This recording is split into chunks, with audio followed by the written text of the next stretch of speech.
Everyone should get out in nature once every so often. It's beautiful out here.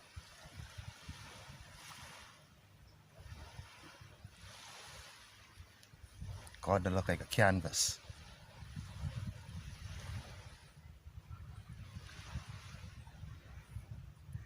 This is where I'm spending the day, in a bag by Stokes Cabana. Good day, folks. Rev Coakley in nature. Today I want to speak about why it's important to be in nature. Why it's important to come back to what you are. I mean, to think about it, we have the four elements incorporated within us. So why wouldn't you want to be within? Right? Besides that, you know that fog you have in your head, that a million and one things to do? This is why grounding is so important. It helps you focus. It helps clear up that root chakra a bit. 20 minutes of walking barefoot in nature does it. 20 minutes of swimming in the deep blue sea does it. 20 minutes of sitting in nature does it. You know, being out here, I realize how peaceful this planet is without us. It's like everything goes with a cycle. Humans, we tend to break that cycle.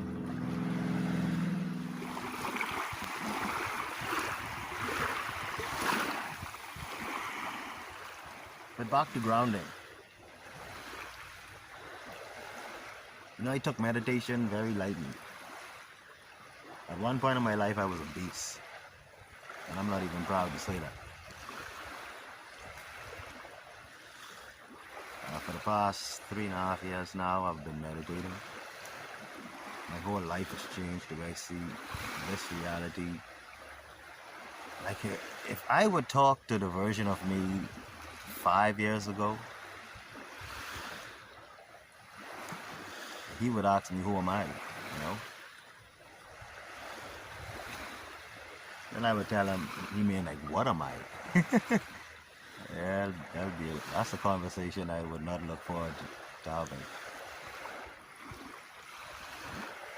But yeah, grounding helps to quiet the conversations in your head a bit. I wouldn't say quiet them.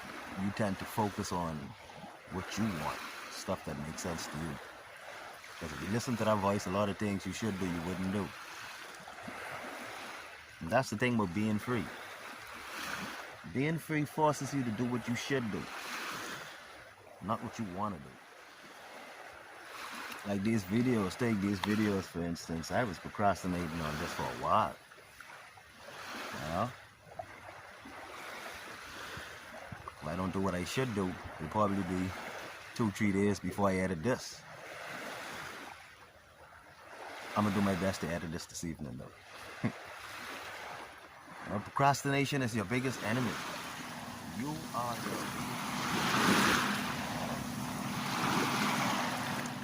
Here's the thing with controlling your destiny. And here's the thing with God. Depending on what journey you take on this road, you realize who and what God is. And it isn't even about serving God. It's about using God's law, or using God, because you cannot separate God from its law,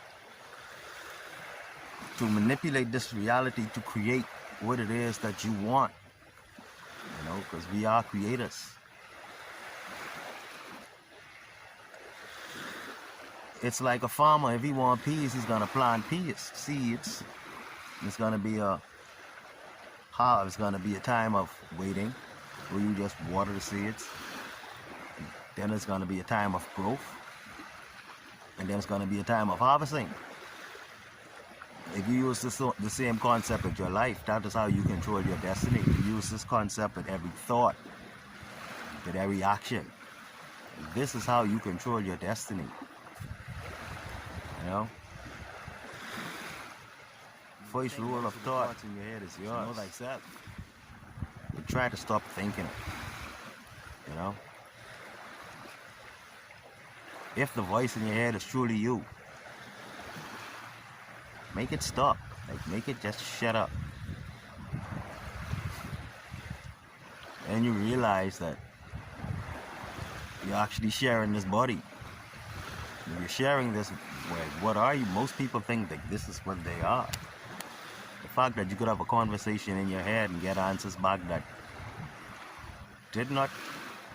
Someone could be telling you something, I want to say did not, over and over until you come to the realization of what it is. That person is only wasting their breath. Someone could present something to you